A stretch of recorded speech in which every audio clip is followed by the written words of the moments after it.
Assalamualaikum warahmatullahi wabarakatuh. Innal hamdalillah nahmaduhu wa nasta'inuhu wa nastahdihi wa nastaghfiruh. Wa na'udzu billahi min shururi anfusina wa min sayyiati a'malina. Man yahdihillahu fala mudilla lahu wa man yudlil fala hadiya lahu.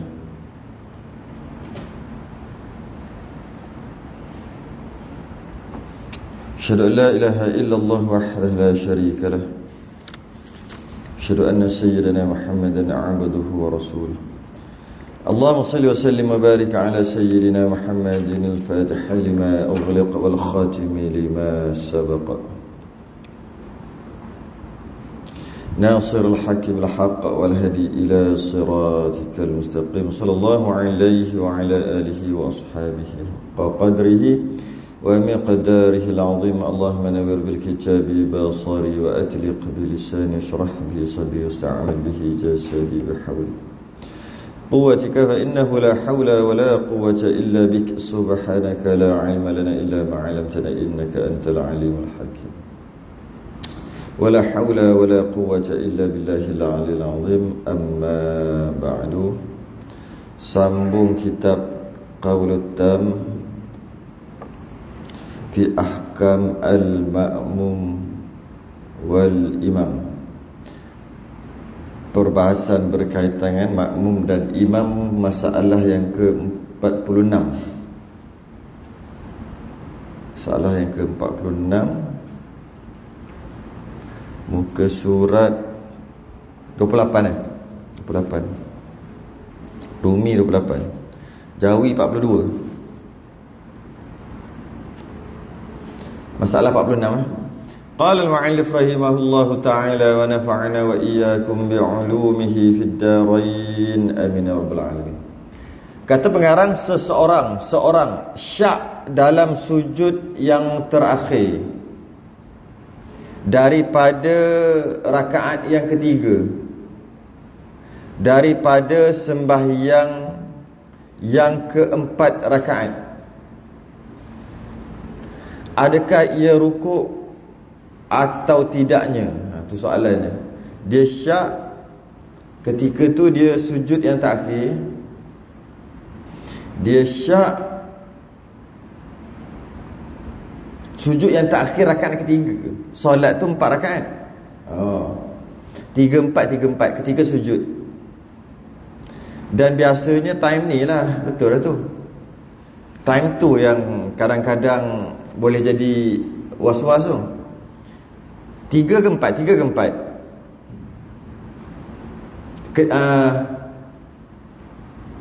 dia syak tu gini, macam mana? Dia syak tu dia rukuk ke tidak? Ini perbahasan jarang-jarang berlaku ni, kita baca.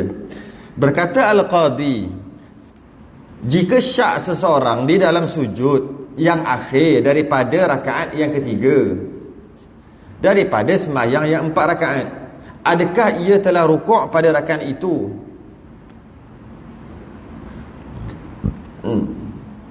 Lalu bangun ia untuk rukuk,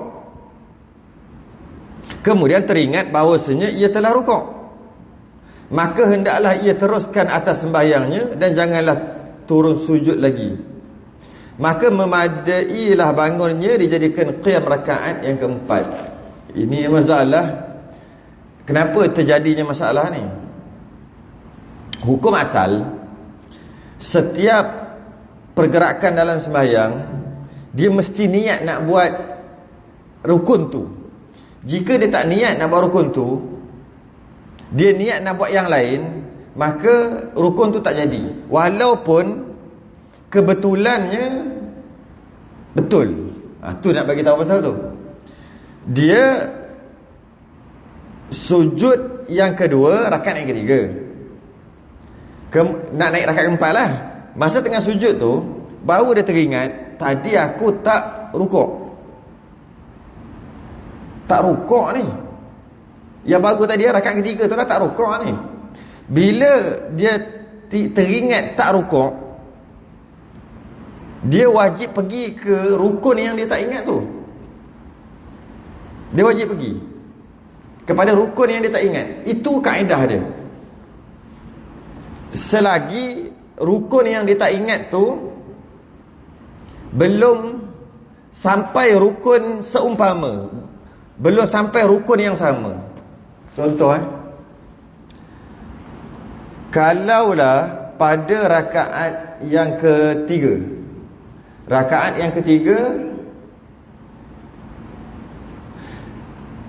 ketika rakaat yang keempat, ketika dia rukuk rakaat yang keempat, dia teringat, aku tak rukuk rakaat ketiga tadi. Sedangkan waktu itu dia dah masuk rukun yang keempat, dia dah masuk rukuk rakaat yang keempat. Maknanya dia panggil rukun yang seumpama kan tu. Dia lupa dekat rukuk yang ketiga, dia teringat dekat rukuk yang keempat. Yang ini tak payah buat apa, teruskan sembahyang. Itu kaedah. Dia kena faham kaedah itu dulu baru faham kenapa dia timbulkan persoalan ni. Dia tengah sujud rakaat yang keempat. Masa dia sujud rakaat keempat, dia baru teringat rukuk rakaat ketiga tadi tak buat. Dia tak payah pergi dah kepada rukuk rakaat ketiga. Sebab apa tak payah pergi ke sana? Padahal dia kata tak buat tu rakaat ketiga, rukuk rakaat ketiga tu tak buat. Masa tu dia teringat tak buat, kerana dia dah sampai rukuk rakaat yang keempat, dah sampai rukun yang dia lupa tu pada rakaat seterusnya. Maka teruskan sembahyang macam biasa. Okey, teruskan sembahyang. Jadi kalau dia tak sampai rukun yang seumpama lagi, dia tak sampai rukun yang seumpama, dia kena pergi. Contohnya rukuk rakaat ketiga.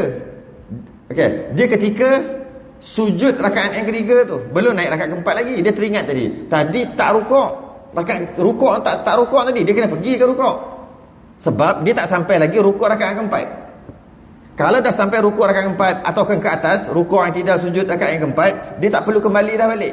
Dia tak perlu kembali balik dah dekat rukuk rakaat ketiga tu. Sebab apa? Sebab dia dah sampai rukun yang sama yang dia lupa tu pada rakaat yang seterusnya. Tak payah balik dah. Habis tu macam mana penyelesaiannya? Penyelesaiannya, rukuk rakaat keempat tu dikira rukuk rakaat ketiga. Katalah dia sedar ketika sujud rakaat keempat, tadi aku tak rukuk rakaat ketiga, rakaat keempat rukuk, rakaat ketiga yang tak rukuk. Dia tak payah pergi dah kepada rukuk rakaat yang ketiga, tak payah pergi dah. Habis tu rukuk rakaat keempat itu adalah rukuk rakaat ketiga, dan dia sembahyang teruskan, nanti tambah satu lagi. Jangan salam. Kita nak bincang berkaitan dengan bila teringat tak buat, adakah perlu kembali? Tu cerita dia. Jadi kalau dia teringat tak buat ketika dia belum sampai, dia teringat ada rukun yang dia tak buat ketika belum sampai rukun yang sama pada rakaat seterusnya, belum sampai lagi, kena pergi. Dah sampai, tak payah pergi dah. Habis tu macam mana nak settle yang rukun yang rakaat keempat tu jadi rakaat ketiga? Okay, bila kita dah faham kaedah tu, barulah jadi masalah ni. Dia kata pada rakaat yang ketiga sujud, dia teringat tak rukuk tadi. Bila teringat ketika sujud rakaat ketiga lagi, belum masuk rakaat keempat. Daripada sembahyang 4 rakaat, tapi dia masih lagi duduk dalam rakaat itu. Maksud rakaat ketiga dia sembahyang, masa dia sujud rakaat ketiga, dia teringat, rukuk tadi tak buat. Pada rakaat ketiga, rukuk rakaat ketiga tu tak buat. Ketika dia sujud, dia kena pergi. Tu dah faham kan semua? Faham ni. Kemudian bila dia pergi, tu lalu bangun untuk rukuk, memang pun ketika sujud kena bangun untuk rukuk. Sebab apa dia bangun untuk rukuk? Bila dia nak bangun untuk rukuk, kemudian teringat bahawasanya ia telah rukuk. Bila dia dah berdiri, lepas dia bersujud ni, alamak tadi aku tak rukuk ni, belum sampai rukuk rakaat keempat, kena pergi ni. Dia pun bangun angkat kepala. Dalam perjalanan tu dia teringat, masa nak pergi berdiri, kena berdiri dulu baru rukuk. Macam mana daripada sujud nak rukuk terus, dia kena berdiri, rukuk yang dia lupa tadi. Ketika dia dalam perjalanan, dia teringat, alamak dah rukuk lah tadi. Tu teringat bahawasanya ia telah rukuk dalam perjalanan tu. Dah rukuk lah tadi. Apa dia perlu buat? Teruskan sembahyang aja. Maksud teruskan sembahyang, bangun dia tadi tu dikira bangun untuk rakaat yang keempat. Sebab memang dia dah rukuk sujud yang kedua dah. Sujud yang kedua rakaat yang ketiga. Cuma dia bangun bertujuan untuk rukuk. Kerana dia lupa, dia kata. Bila dalam perjalanan baru dia teringat, rupanya rukuk dah. Jadi bangun dia tadi, asalnya tujuan untuk rukuk bertukar ketika dalam perjalanan. Aku bangun ni bukan bertujuan untuk rukuk, bertujuan untuk rakaat yang keempat. Adakah boleh? Hukum asal tak boleh. Sebab tu jadi perbahasan. Kita nak pergi daripada satu rukun ke satu rukun, mesti niat nak buat rukun tu. Kalau nak niat benda lain, tak sah. Contohnya dia tak sengaja. Ketika dia sujud, contoh, anak datang buat terkejut kat belakang. Dia sujud ni. Sujud untuk tengah baca subhana rabbiyal a'la. Lepas ni nak duduk di antara dua sujud lepas ni. Tiba anak buat bergurau gitu, baby ke, kecil lagi ke, umur setahun 2 tahun ke, dia naik atas belakang kita. Kita terkejut. Kita sujud yang pertama ni. Terkejut. Bila kita terkejut, kita angkat kepala. Terkejut, angkat kepala, terus terduduk. Tapi kita angkat kepala duduk tu bukan sebab nak duduk di antara dua sujud.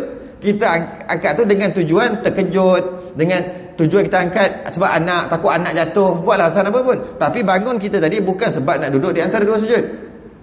Kita terkejut.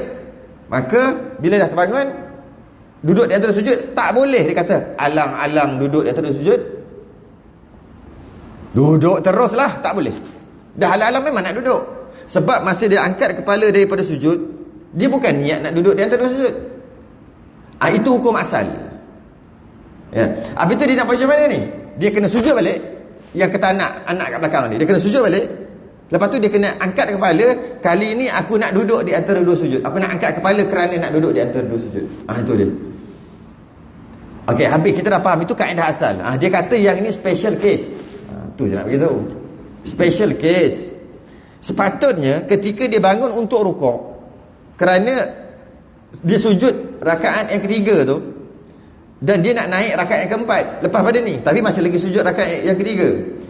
Dia angkat kepala kerana dia teringat, aku tak rukuk tadi. Bila tak rukuk, belum sampai rukuk rakaat keempat, aku kena bangun. Dia pun angkat kerana nak rukuk. Dalam perjalanan, alamak, dah rukuk tadi. Sepatutnya tak boleh kan? Kan hukum asal tak boleh. Dia kena sujud balik, dia angkat kepala. Tak apalah. Ini dikira boleh. Iaitu angkat kepala kerana nak rukuk. Dalam perjalanan dia bertukar niat, angkat kepala tadi kerana nak tambah rakaat satu lagi lah, sebab rakaat ketiga nak naik rakaat keempat, maka boleh. Maka memadailah bangunnya dijadikan qiyam rakaat yang keempat. Sepatutnya tak boleh. Jadi dikira juga bangun dia. Tengok sembahyang kita. Kalau kita sekadar sembahyang berjemaah aja, ataupun sekadar sembahyang aja, tak jumpa hukum ni. Tak tahulah kita sembahyang lama ni macam mana kita buat, tapi ini hukum ni. Maka dalam satu kes ni, special case, memadai angkat kepala. Kalau kita tak faham hukum asal tadi, kita tak faham apa hal ni. Lepas dah faham hukum asal, baru faham, memadai. Sedangkan asalnya tidak memadai. Apabila bergerak untuk buat satu perkara, tiba-tiba tukar niat nak buat benda lain, tak terjadi. Tak boleh. Kerana setiap gerakan mesti niat. Setiap gerakan dalam sembahyang mesti niat nak buat perkara itu. Kalau tidak, tak jadi. Tak jadi dengan maksud tak batal lagi, cuma tak jadi rukun itu. Maknanya kita dapat faham, setiap kali berdiri, rukuk, i'tidal, sujud, semuanya dengan niat nak buat. Masalah ni pada itu dia adalah pada orang yang sembahyang sendiri. Bukan berjemaah. Bukan. Kalau sembahyang berjemaah, nak sambung lagi? Sambung lagi boleh. Lambatlah, kita lagi ke 47. Sambung kalau solat jemaah. Kalau solat jemaah, makmum lah, bukan imam. Kalau imam, hukum dia sama dengan sembahyang seorang. Kalau jemaah, makmum tadi, tapi pelik lah contoh ni, tapi buat jugalah contoh pelik pun. Contoh yang sama. Ketika dia sujud, dia ikut imam lah. Ketika dia sujud, rakaat ketiga, dia angkat kepala, dia sujud rakaat yang ketiga, dia teringat, aku tak rukuk tadi. Pelik takkan dia tak ikut imam. Tapi tak apalah, kita buat je lah contoh. Mana nak tahu jadi dia tengah apa macam ni kan. Dia tak rukuk. Dan kita ambil contoh dia memang tak rukuk. Ambil contoh betul terus. Ketika dia sujud, makmum tadi sujud, baru dia sedar. Bukan imam tak rukuk, dia yang tak rukuk. Imam rukuk, dia, aku tak rukuk tadi. Pelik lah contoh ni. Masa dia sujud tu, aku tak rukuk tadi. Dia tak boleh kembali kepada rukuk. Sebab dia makmum. Dia kena buat macam ni. Ikut je imam. Jika sampai salam, tak bertukar dah. Memang aku tak rukuk tadi. Tambah satu. Tak kira rakaat itu tidak dikira. Dia tak boleh kembali kepada rukuk. Walaupun masih lagi rakaat yang sama, dia tak boleh kembali. Kan hukum asal, jika masih lagi belum sampai rukun yang sama, rakaat seterusnya, kan dia kena pergi ke rukun itu. Tapi sebab dia makmum, tuntutan ikut imam lebih kuat daripada tuntutan pergi balik yang kau lupa tadi. Dan dia terus, keyakinan dia terus kata, memang aku tak buat rukun, sehingga salam. Maka nanti bila imam salam, dia kena tambah satu. Sebab rakaat tu dia tak kira. Dan dia tak dibenarkan untuk tiba-tiba je pergi rukuk. Sebab dia tu makmum. Itu kalau jadi makmum. Tapi kalau sebelum salam dia tinggal, tadi rukuk dah rukuk dah. Salah lah terus. Maka teruskan sembahyang, tak ada apa-apa. Dia ada beza sikit, betul. Beza. Sembahyang seorang, dia mesti pergi kepada rukun yang dia lupa tadi, yang dia kata tak buat tadi. Jika belum sampai rukun yang sama pada rakaat seterusnya, kalau dia sembahyang jadi makmum, dia tak boleh kembali. Kalau berterusan keyakinan dia yang dia tak buat perkara itu, nanti lepas salam dia tambah satu, rakaat itu tak dikira. Yang hukum solat berjemaah inilah yang ramai diambil oleh orang sembahyang seorang. Ramai orang. Saya dapat soalan-soalan hari Selasa, soal jawab saya Selasa, banyak soalan macam tu. Dia dah lupa dah rakaat tu, dia ada yang tak buat. Ada yang tak buat rukuk ke, tak baca Fatihah ke, ada yang dia tak buat. Dia kata sembahyang aja, nanti tambahlah satu. Tu ramai yang buat. Sedangkan dia sembahyang seorang, tak boleh. Kecuali dah sampai rukun yang sama. Dia terlupa tadi baca Fatihah ke tak. Ketika baca Fatihah rakaat kedua tengah baca Fatihah, tadi rakaat pertama baca Fatihah ke tak. Lepas baca doa iftitah terus baca surah kot. Tak baca lah rakaat pertama. Tapi ketika itu dia rakaat yang kedua dah tengah baca Fatihah, maka tak payah pergi dah. Rakaat kedua yang tu dah jadi rakaat pertama, sebab dah sampai rukun itu. Masa sujud rakaat yang kedua, boleh teringat tadi aku tak baca Fatihah rakaat pertama, tak payah pergi dah baca Fatihah, sebab rakaat yang kedua punya Fatihah tu jadi rakaat pertama. Kalau ketika dia sujud rakaat yang pertama, dia sujud rakaat yang pertama, teringat tadi tak baca Fatihah, kena pergi sebab dia sembahyang seorang. Kena pergi apa? Pergi berdiri untuk baca Fatihah, kerana belum lagi sampai rukun yang sama, iaitu Fatihah rakaat yang kedua. Gitulah. Tapi kalau sembahyang jemaah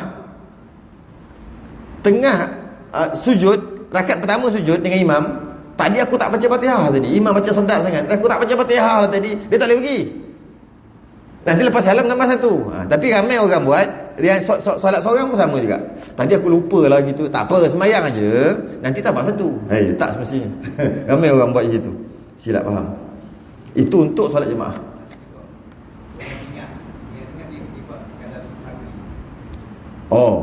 Lagi tak boleh. Kalau dia buat sekadar sujud sahwi tak boleh.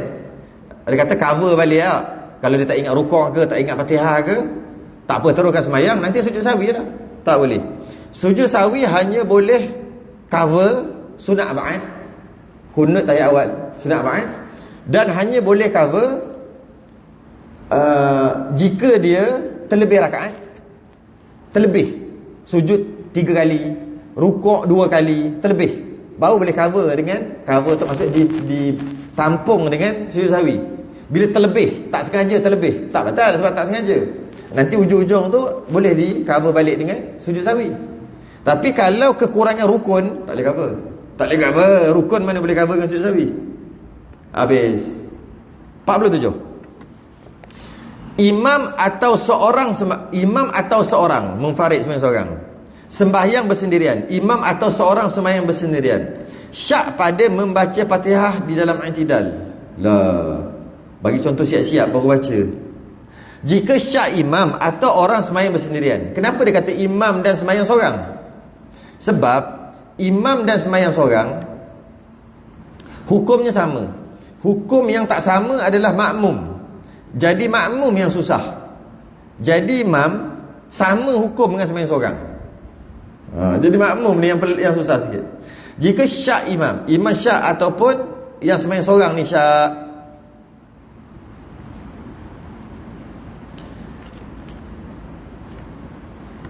jika syak imam atau orang sembahyang sendirian di dalam i'tidal, Dia syak di dalam i'tidal pada bacaan Fatihahnya. Baca Fatihah, baca ke tidak, maka ia tidak berdiri membacanya. Oh, dia tak pergi baca, bahkan ia terus turun sujud. Bahkan ia terus turun sujud.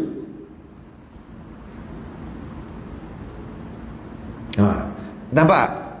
Jika syak imam ataupun dia semayang dalam i'tidal, dia teringat tak baca Fatihah, dia teringat tak baca Fatihah, maka ia tidak berdiri membacanya. Ini boleh kias dekat sujud pun boleh. Sebenarnya kias dekat sujud lagi senang untuk faham. Dia kias dekat i'tidal boleh je. Cuma lagi tak apalah, i'tidal pun i'tidal lah. Ketika dia sami'allahu liman hamidah, dia i'tidal, tak baca Fatihah tadi. Imam pun sama, sembahyang seorang sama. Kita ambil contoh sembahyang seorang dulu, sebab imam ni complicated sikit. Okey, sembahyang seorang. Ketika yang tidak, aku tak baca Fatihah ni. Tadi kaedah kita dah sebut dah. Bila dia teringat, dia tak buat mana-mana rukun, dalam keadaan belum sampai rukun yang itu pada rakaat yang seterusnya, dia kena pergi. Yang ni dia ingat ketika i'tidal, dia tak baca Fatihah, maka dia kena pergi ke qiyam. Dia dah main berdiri dah, maksudnya dia kena baca Fatihah dah. Ya? Maka ia tidak berdiri membacanya, dia tak baca i'tidal ni. Bahkan ia terus turun sujud. Nak kira tak boleh, dia terus turun sujud. Sedangkan tak boleh. Dia sekarang tak boleh, dia terus turun sujud. Padahal ia mengetahui bahawa berdiri membaca Fatihah itu wajib. Mestilah tahu Fatihah itu wajib. Dalam keadaan dia sujud tu tak baca Fatihah, yang dia sedar ketika i'tidal, dia tahu Fatihah itu wajib, tapi dia turun juga untuk sujud. Okay? Kemudian ia teringat sebelum hampirnya kepada sujud bahawa ia telah pun membaca Fatihah. Belum sampai sujud betul lagi. Kepala belum sampai lantai lagi. Dia bila dahi ni sampai lantai, baru namanya sujud betul, sempurna. Maknanya dahi dia belum sampai lantai lagi. Okey. Maka adakah dikira turunnya kepada sujud serta syaknya itu boleh memadai daripada turun sujud? Maka adakah kemudian teringat ia sebelum hampir? Oh, dia teringat balik. Oh, complicated betul lah kitab ni. Gini, dia ketika i'tidal, aku tak baca Fatihah tadi. Sepatutnya dia kena baca Fatihah. Kan hukum tadi dia kena baca Fatihah, sebab dia baru je 2 rukun baru. Baca Fatihah, rukuk, i'tidal. Teringat tadi aku tak baca Fatihah. Kemudian sujud ajalah. Sedangkan tak boleh sujud. Bila dia batal? Dia batal ketika dahinya mencecah ke lantai batas sembahyang. Kerana dia sepatutnya kena baca Fatihah. Belum sampai rukun yang sama. Tapi masa dia perjalanan tu dia dah salah tu kira. Dia turun untuk sujud tu dah kira salah dah. Cuma tak batal lagi. Sebelum sampai dahi ke lantai, dia teringat dah baca. Kemudian ia teringat sebelum hampirnya. Dia teringat balik, dah baca lah. Maknanya tetap juga gerakan dia tu salah. Dia mana boleh gerak untuk sujud? Mana boleh dia gerak untuk sujud? Sebab dia masa dia i'tidal kan tak ingat tak baca Fatihah. Patut baca Fatihah. Dia pun gerak juga. Dia telah salah. Bila dia salah, tapi tak batal lagi. Batal bila dahi cecah lantai. Perjalanan tu teringat, dah baca. Tapi masa dia turun tu, dia tahu dia tak baca Fatihah. Okey. Dah baca. Okey. Maka adakah dikira turunnya kepada sujud serta syaknya itu masa dia turun, aku baca Fatihah ke tak, ataupun aku tak baca Fatihah lagi ni, ataupun syak baca ke tak, samalah. Turun tu boleh memadai daripada turun sujud sembahyang? Boleh tak? Turun sujud tu kira bila, sebab dia dah teringat masa dia dalam perjalanan tu pun dia teringat tadi Fatihah dah. Kira maknanya ketika dia i'tidal, dia turun sujud tu sepatutnya tak boleh. Sepatutnya tak boleh. Adakah dikira juga? Okay? Dan dia terus sujud. Setelah dia ingat, aku dah Fatihah rupanya, terus sujud. Adakah sujud tadi dikira? Sebab masa dia turun tu, dia kata dia tak baca Fatihah. Dalam perjalanan, dah baca. Gitu. Dan tidak qasad dengannya akan yang lain. Sebab dia turun tu dalam keadaan dia tahu Masih dia turun tu, dia kadang dia tahu aku tak baca Fatihah lagi. Bila dah sampai dekat-dekat sujud, barulah ada qasad yang lain. Atau wajib atasnya beriktidal dan turun semula untuk sujud. Dia tanya balik, adakah dia kena berdiri balik dalam perjalanan tu? Dia turun tu, tadi aku tak baca Fatihah ni. Allah, turun juga sampai dekat-dekat macam tu dah, lutut dah sampai lantai dah. Baca tadi, alhamdulillah baca. Adakah dia kena bangun balik untuk rukuk?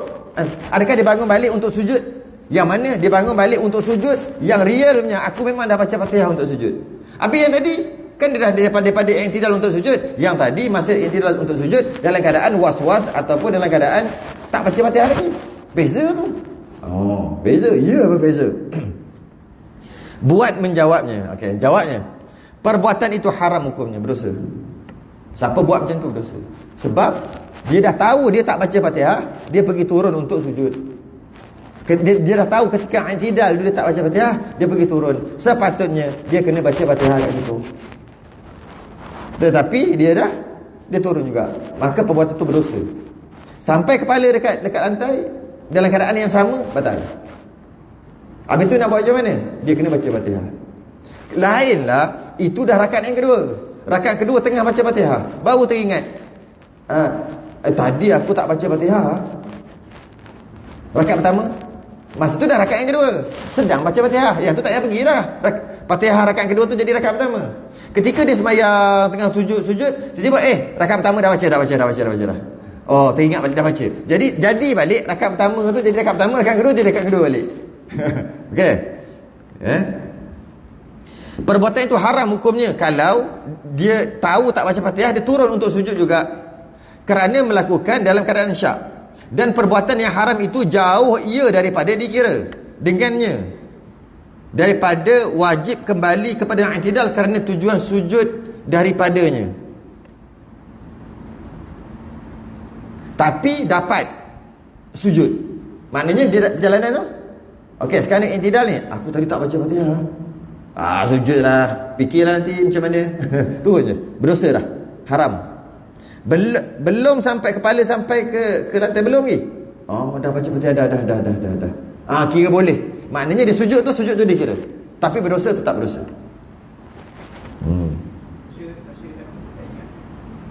Berdosa bukan dosa sebab tak ingat. Kau tak ingat berdosa. Berdosa kerana tahu tak baca Fatihah ketika i'tidal, pergi turun juga. Kan dia ingat balik, dia ingat masa dekat-dekat sujud. Masa dia berjalan, dia bergerak untuk sujud, dia tak ingat. I'tidal, aku tak baca Fatihah. Ataupun tadi baca tak Fatihah? Tadi baca, baru je tadi dia baca tak? Ataupun aku tak baca, sama je. Dia tak boleh gerak untuk turun. Dia bergerak juga, berdosa. Belum sampai lagi. Dah baca. Boleh terus. Tapi berdosa tetap berdosa. Pak, poin dia apa? Berdosa tetap berdosa. Sebab berdosa kerana tahu tak baca, was-was syak tak baca, kena turun juga. Pergi turun juga, buat apa? Patut tak boleh turun. Habis tu macam mana? Baca Fatihah. Tengah-tengah baca Fatihah, teringat, rupanya dah baca Fatihah lah tadi. Terus sujud, baru turun. Ini pergi turun dulu dalam perjalanan tu. Dah baca. Berdosa juga. Tapi boleh terus turun, sah. Berdosa tetap berdosa. Ingat main-main. Ingat aku tak alang-alang aku dah turun. Turun tu dalam keadaan syak. Turun tu dalam keadaan aku tak baca Fatihah.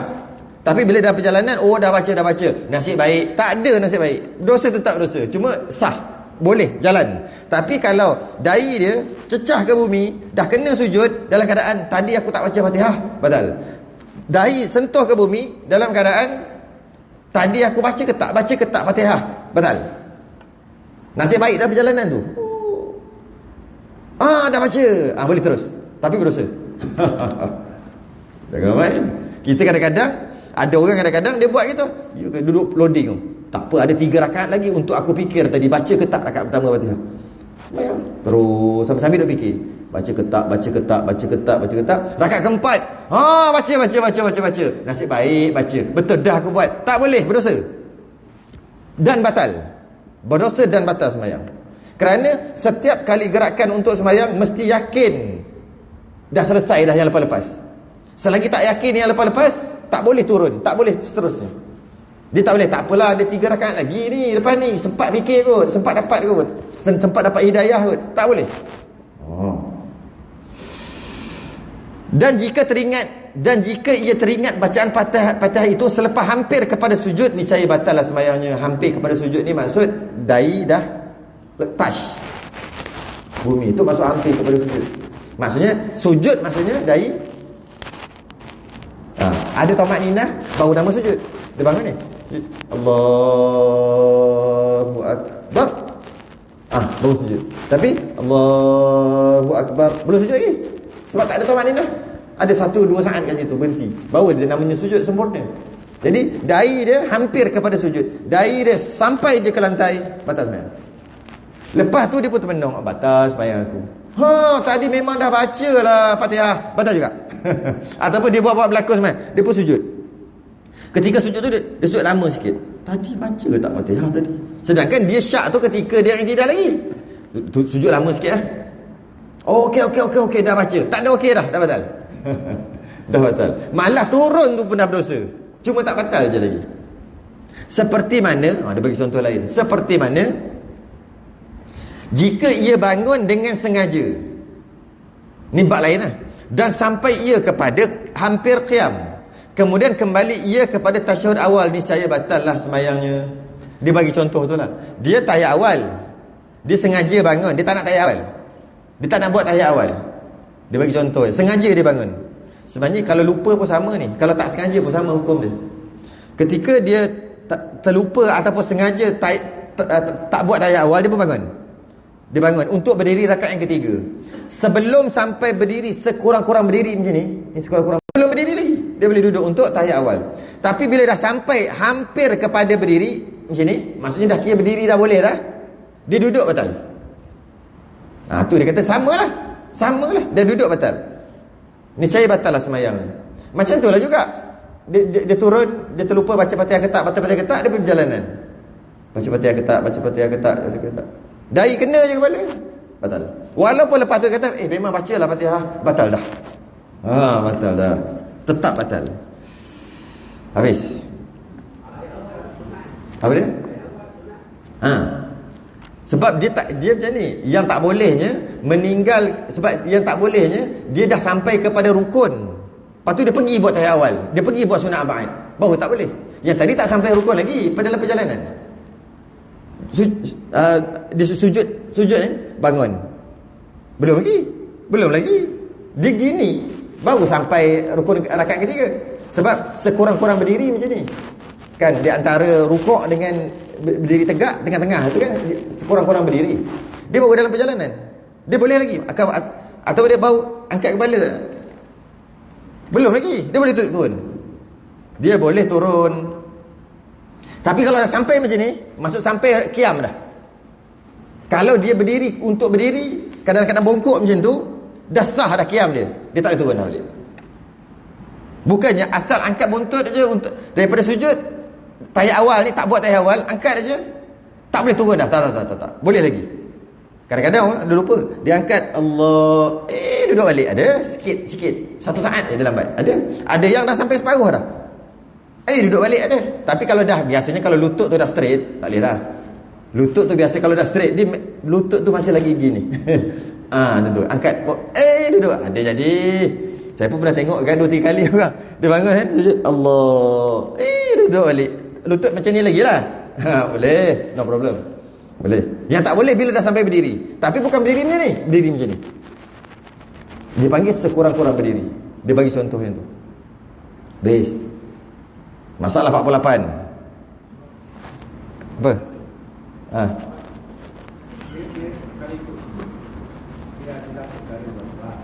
Was-was je. Okey. Apa beza dia was-was yang lain yang dianjurkan berdoa ini setan ni? Tu.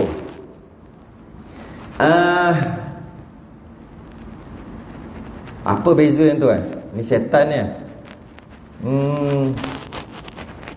Kalau dalam keadaan ni tak boleh. Dia gini. Was-was dengan syak, dia bahasa Melayu dah jadi, itu problem tu. Kita sama, was-was dengan syak sama Melayu kita? Sama. Tu kata sedangkan was-was dengan syak tu beza. dari segi hukum syarak, kita bahasa Melayu dah jadi waswas tu jadi Melayu, syak tu dah jadi Melayu juga. Itu yang kita kata sama. Sedangkan waswas dengan syak ni beza. Waswas ni lebih rendah daripada syak. Syak 50-50, 50-50. Buat tak buat, buat tak buat, tak buat. Itu syak. Waswas ni 20-80. Okey, apa beza? Tengok apa beza. Begini, beza dia gini. Jika dia dah habis sembahyang, dia dah habis sembahyang, baru dia datang was-was. Tadi aku 3 ke 4. Tak payah layan. Ketika dia dah habis sembahyang, dia ingat tadi aku baca Fatihah ke tak rakaat yang kedua. Habis sembahyang dah. Yang itu betul, tak perlu layan. Was-was yang tak perlu dilayan. Tapi kalau sembahyang tak habis lagi, kena layan. Tapi kita tak panggil was-was, kita panggil syak. Jadi kalau kata lepas Assalamualaikum warahmatullahi, Assalamualaikum warahmatullahi, 3 ke 4, was-was kita panggil. Dengan maksud tak payah layan. Tak payah tambah, tak ada. Bila dah salam, tak ada dah. Bila nak tambah ni? Fil alamina innaka hamidum majid, 3 ke 4. Kena layan sebab tak habis sembahyang lagi. Dia tak panggil was-was, dia panggil syak. Maksud kena layan tu ambil 3 tambah 1 sebab belum salam. Dah salam 3 ke 4, was-was, tak payah layan. Dah salam, tadi baca Fatihah ke tak rakaat pertama, tak payah layan. Tapi ketika sembahyang tu, rakaat pertama tadi baca Fatihah ke tidak, dia dah rakaat yang kedua, kena layan. Dengan maksud dia kena tambah 1 nanti. Itulah beza. Cuma was-was dan syak bahasa Melayu tu problem sikit sebab dia sama je bahasa. Sedangkan was-was apabila telah berlalu perkara itu, masih lagi teringat, dia panggil was-was. Sedang buat perkara itu, dia panggil syak. Kita tak boleh kata tak payah layan lah, tak boleh. 3-4 tak boleh kita kata wah so asyik 3-4 hari setiap kali sembahyang 3-4. Takkan nak ambil 3 tambah 1 setiap kali gitu. Macam mana setiap kali sekali sembahyang was-was? Tak boleh. Dia memang kena buat ambil 3 tambah 1 lagi. Sebab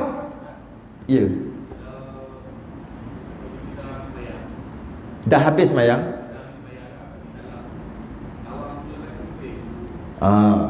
Okey. Menarik juga tu ayat tu. Kita tu lepas habis sembahyang, kita kalau kita was-was tak peduli dah sebab dah habis cerita dah. Cerita tu telah habis, maka was-was tak perlu peduli, terus tak payah buat apa. Tapi kalau orang lain bagi tahu,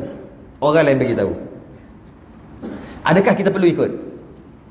Malah dia boleh buktikan dengan CCTV. Ada CCTV, aku pergi tengok. Tak perlu juga. Kita ikut keyakinan kita. Tapi kalau kita tengok je CCTV, maka waktu tu wajib sembahyang balik. Maknanya tak wajib tengok CCTV, tak wajib tanya orang, tak wajib percaya kat orang. Kita kena ikut kita. Tak wajib percaya kat orang. Dia kena ikut kita. Kita kata apa? Yang itu lah. Dia kata lain. Tu kau punya pasal. Tu keyakinan kau.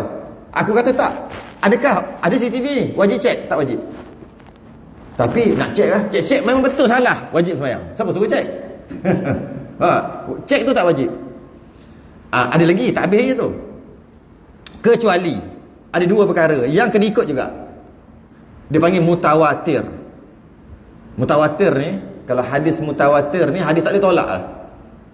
Mutawatir ni macam 20 orang cakap engkau salah, kau tak cukup rakaat, apa-apalah kau tak baca Fatihah. 20 orang cakap. Agak-agak 20 orang tu pakat nak tipu dia. Agak kekuatan keyakinan dia tu boleh lawan tak 20? Tak boleh. Maka dia wajib. Sebab dia panggil mutawatir. Tapi kalau seorang, 2 orang, boleh nak tolak. Kau 2 orang je. Aku okey. Aku tetap yakin. Kalau dia kata yakin lah. Aku tetap yakin. Aku buat rakaat betul. Engkau yang cakap salah. Berapa orang? 2 orang. Maka tak payah peduli. Tak perlu peduli. Tapi kalau kita tengok, tak mungkin yang ini, sini, yang ini pun cakap sama, ni cakap sama. Sama juga tambah rakaat. Ketika dia jadi imam, tiba-tiba subhanallah, tak perlu ikut cakap makmum dengan subhanallah tu. Tak kisahlah tak cukup rakaat ke apa ke, tak baca Fatihah ke, tak kisahlah apa masalah pun. Tak betul. Makmum ikut imam, imam ikut imam. Ikut keyakinan dia. Cuma bila makmum subhanallah, imam kata fikir, apa aku tak buat tadi betul lah, sebab tu dia ikut. Tapi sebenarnya tak boleh ikut. Makmum mana boleh ikut? Habis makmum tegur, dia ni pasal lah. Sekarang ni kita buat tak buat? Sekarang ni 3 ke 4 rakaat? 4. Asal makmum subhanallah? Makmum kata 3. Kau macam pasal lah. Kena gitu, tak boleh ikut. Ikutlah makmum. Tak boleh. Sebab makmum tegur, mesti makmum betul. Tak boleh. Apa bukti makmum betul kita salah? Sekarang kita yakin apa? Cuma biasanya bila makmum kata subhanallah, kita pun lah. Sebab tu kita ikut. Bukan sebab kita nak ikut dia. Kecuali sama juga mutawatir. Subhanallah, subhanallah, subhanallah, subhanallah. Takkan pakat. Kita pakat kenakan dia. Mana tak mungkin. Maka wajib ikut sebab dia panggil mutawatir. Tak boleh nak tolak. Tapi kalau seorang dua, biar. Imam tak boleh. Ingat, asal makmum tegur subhanallah, imam boleh ikut dia? Tidak. Imam kena ikut keyakinan dia. Dia tak boleh ikut makmum. Kecuali lepas tu baru dia tukar. Barulah dia kena buat. Sebab dia baru yakin. Dalam sembahyang. Begitu. Samalah juga luar sembahyang juga. Orang yang cakap, tadi tak cukup apa, seorang cakap. Tak, aku yakin. Kalau dia tiba-tiba je, itu dia sendiri dah tak yakin, dia kena buat lah. Sembahyang balik lah. Ini aku yakin. Dia kata 3, aku kata 4. Aku tengok kau sembahyang, aku kata 4. Wajib ikut dia? Tak wajib ikut. Masing-masing ikut keyakinan masing-masing. Ijtihad tidak membatalkan ijtihad yang lain. Kita ijtihad kata dah 4, dia kata 3, tak batalkan kecuali mutawatir. Itu satu. Yang kedua, dalam kitab tulis saya sebut jugalah, ada nabi yang bagi tahu. Ada nabi yang bagi tahu kau salah tu, maka kena ikut. Kalau bukan nabi bagi tahu, tak payah ikutlah macam tadi. Sebab apa nak cerita macam ni? Kenapa kat sini? Kerana kalau dia kata kita salah, kita kata kita betul, apa kelebihan, apa lebihnya dia dengan kita? Kita yakin kita betul, dia yakin kita salah. Sama-sama yakin. Aku yakin betul, engkau yakin salah, kau punya pasal. Jadi apa lebih keyakinan dia yang kata kita salah dengan keyakinan kita kata kita betul? Sama, 50-50. Sama. Jadi kenapa pula aku nak ikut kau? Sebab sama. Tapi bila ada Nabi cakap, cerita lain lah. Cerita lain. Nabi maksum, siddiq amanah. Siddiq amanah kan? Cakap benar. Maka bila Nabi cakap, walaupun kita yakin, tetap kena ambil keyakinan Nabi. Poin ulama' letak, jika ada Nabi yang cakap, bukan nak bagi tahu ada Nabi yang akan datang. Bukan nak bagi tahu, nak bagi faham hukum. Kenapa kita tak perlu ikut orang, kita kena ikut kita. Sebab orang tu ada kemungkinan untuk salah, kita pun ada kemungkinan untuk salah. Orang tu ada kemungkinan untuk betul, kita pun ada kemungkinan untuk betul. Walaupun sama-sama yakin, kan? Dia kata 3, kita kata 4. Mana lebih, tak lebih apa pun. Engkau yakin kau ni pasal lah. Aku nak bagi salam, tapi imam, ada orang cakap makmum tak cukup. Aku cakap cukup. Aku nak salam, bagi salam. Dia tak boleh ikut. Kalau dia ikut makmum, sebab makmum subhanallah, maka batas sembahyang makmum imam tadi. Dia tengah fil alamin innaka hamidum majid, subhanallah. Jauh pula. Tak. Dia sujud, Allahu akbar, tahiyat akhir. Makmum subhanallah. Dia tak boleh ikut makmum. Aku cakap 4. Kalaulah dia kata, kalaulah dia ikut, batas sembahyang. Dia pun pergi bangun, Allah bangun, makmum, imam tadi pergi bangun kerana ikut makmum, batal. Sedangkan dia yakin dah 4. Dia yakin aku dah 4. Kenapa makmum ni pening subhanallah pula? Dia kata 3. Ikut aja lah, dia bangun, batal imam. Mana boleh ikut makmum? Kecuali mutawatir tadi lah, subhanallah, subhanallah, subhanallah, subhanallah. Takkanlah semua aku seorang betul, aku orang salah, barulah kena ikut. Walaupun keyakinan dia berbeza, kena ikut. Kita sembahyang, kita ikut keyakinan kita, kita bukan ikut keyakinan orang. Kecuali tak boleh ditolak. Pertama, tak boleh ditolak apabila ramai sangat, mutawatir. Yang kedua, bila ada Nabi yang beritahu. Tujuan tu lah. Kalau kita, ada bila Nabi beritahu, kena ikut. Walaupun kita yakin kita 4, Nabi kata 3, kena ikut Nabi. Faham tak kat mana poin dia tu? Poin tu yang penting. Ulama' letak dalam kitab dia. Ada seorang Nabi yang memberitahu dalam sembahyang bahawa dia 3, maka dia kena ikut walaupun dia yakin 4. Sebab Nabi siddiq dan amanah. Tapi orang lain biasa siddiq. Pasti ke cakap benar? Mungkin cakap benar. Mungkin bohong? Mungkin. Mungkin menipu? Mungkin. Maka oleh kerana itu kita pula yakin apa? Kita yakin 4. Tak ikut. Tak ikut. Tak perlu ikut. Kadang-kadang tu lah. Asal imam tegur aja makmum. Asal makmum tegur aja imam ikut. Asal makmum tegur aja imam ikut. Tak perlu ikut. Tak perlu ikut. Bukan tak perlu, malah tak boleh ikut. Imam tak boleh ikut makmum walaupun makmum subhanallah. Makmum subhanallah tu nak ingatkan imam, sebab mengikut keyakinan makmum imam salah, tapi mengikut keyakinan imam aku betul, ikut juga batal. Kecuali 2 perkara tadi. Ni asal tegur tu ikut. Malah ikut tak tahu nak buat apa. Allahu Akbar. Aku nak buat apa aku tahu, tapi makmum tegur kena buat ah. Kau tidak uhara tapi nak buat apa? Imam tak tahu. Habis asal bangun. Asal bangun rakaat yang seterusnya. Tadi tahiyat tu betul dah tahiyat. Habis asal ikut. Habis nak buat apa ni? Dia tak tahu. Janji bila makmum tegur dia kena ikut. Tak tahu. Sampai ke sudah. Sampai ke lepas pada tu kecoh.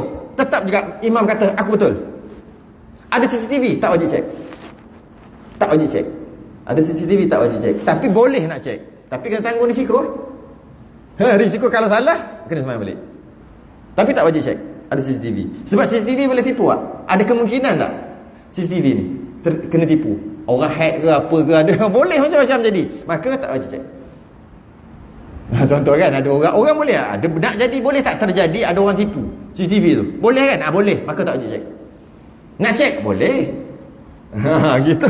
Tapi Nabi, kemungkinan tak Nabi salah? Tak ada kemungkinan, wajib ikut. Macam tu juga mutawatir. Habis. Akan datang salah ke?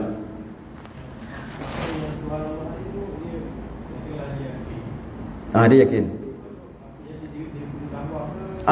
Makmum tadi dia yakin imam salah.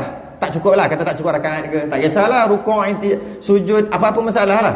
Dia yakin bahawa dia betul. Imam yakin bahawa imam betul. Maka imam buat keyakinan dia, makmum buat keyakinan makmum. Makmum tak boleh ikut imam. Sebab dia yakin. Contoh ambil 3-4 lah. Dia yakin, makmum yakin baru 3. Imam yakin dah 4. Dan yang tegur seorang. Seorang tak boleh kalau dah 5-6 orang kena ikut, imam kena ikut. Yang tegur seorang. Yang lain malah tegur. Sebab tegur tak wajib pun. Subhanallah bukannya wajib, sunat. Jadi imam salam. Dia tak boleh tambah. Dia tambah dia batal. Okay. Makmum aku yakin baru 3. Makmum tadi dapat imam salam wajib tambah. Dia wajib tambah. Dia seorang dia tambah. Makmum tadi lepas imam salam Lepas imam salam, makmum tadi wajib tambah. Sebab dia yakin baru 3. Dan dua-dua sah. Dan tak wajib cek CCTV. Dan dua-dua sah. Kerana ijtihad tidak membatalkan ijtihad. Dia pergi nak sembahyang, tak tahu kiblat dekat mana. Masing-masing ada keyakinan masing-masing. Dia kata aku yakin dekat application I kiblat. Kalau iPhone I kiblat. Itu. Aku yakin dekat Android apa benda dah lupa lah. Satu lagi application lain. Aku yakin yang ni sebab aku dah test banyak masjid. Kena dulu masa sebelum ni. Jadi aku yakin yang ini. Aku yakin yang ini. Satu lagi.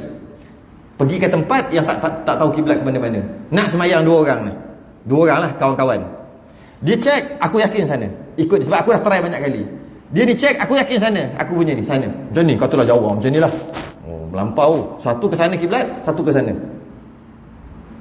Mereka tak boleh solat jemaah. Tak boleh bersolat dia. Yang ini tak boleh solat ni ikut kiblat ni, tak boleh. Sebab dia seorang ni kata kau ni, dia yakin kau ni. Seorang ni kata aku yakin kau ni. Yang yakin kau ni tak boleh ikut imam ni. Tak boleh ikut, tak boleh jadi makmum. Batal sembahyang. Imam dia sembahyang kat sini, yang seorang ni sembahyang kat sini. Dua-dua sah. Dan tak wajib pergi cari orang membuktikan siapa betul siapa salah. Tak wajib. Dia ni tak boleh jadi makmum, yang ni tak boleh jadi makmum yang ni. Masing-masing kena solat masing-masing, dua-dua sah. Sama. Ijtihad tidak boleh membatal ijtihad. Yang boleh membatal ijtihad yakin. Maksudnya, dah dia pergi cari buat apa-apalah. Buat kajian, panggil orang pandai cek betul. Bila dah sampai tahap tu barulah tak sah sembahyang dia, barulah dia kena sembahyang balik. Ijtihad tidak boleh membatalkan ijtihad. Dia buka puasa. Sebab dia kata dah masuk azan, dah azan dah masuk maghrib, dia buka. Seorang kata tak masuk lagi. Aku tak boleh buka. Maka kalau yang tadi tu dia pun tunggu 5 minit baru dia buka. Dua-dua sah. Sebab dia ni kata dia ni tak sah. Aku yakin dah masuk. Adalah cara dia yakin. Yakin tengok apa? Takwim ke? Adalah cara dia yakin. Aku yakin lah. Dua-dua sah. Sedangkan dia ni kata dia ni tak sah. Tak perlu ikut dia. Tak perlu ikut. Sama lah. Sehingga terbuktilah. Bila terbukti tu, dan bukti tak perlu dicari. Selepas itu tak wajib cari.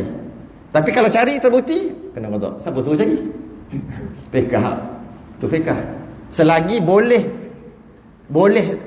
tanggung. Selagi boleh settle. Sampai yakin barulah betul. Tu fiqh. Fiqh senang aja. Okey. Satu lagi. Kita dah habis semalam, lupa nak buat pengumuman. Semalam kita dah habis kitab Musalli.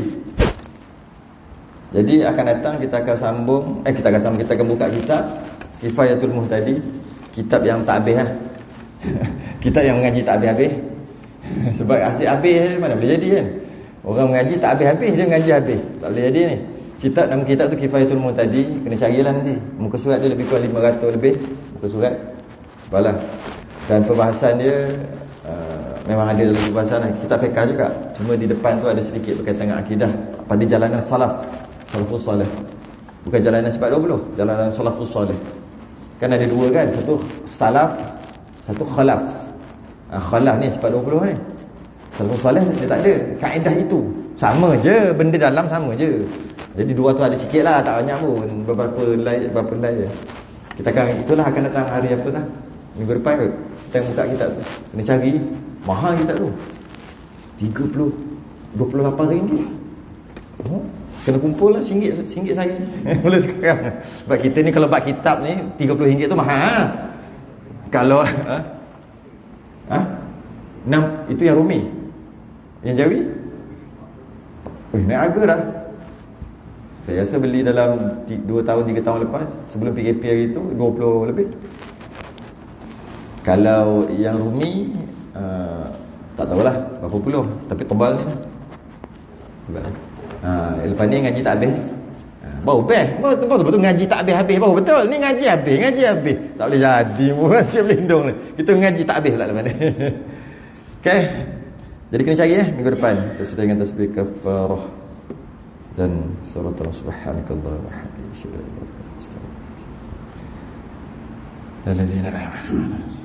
Assalamualaikum warahmatullahi wabarakatuh.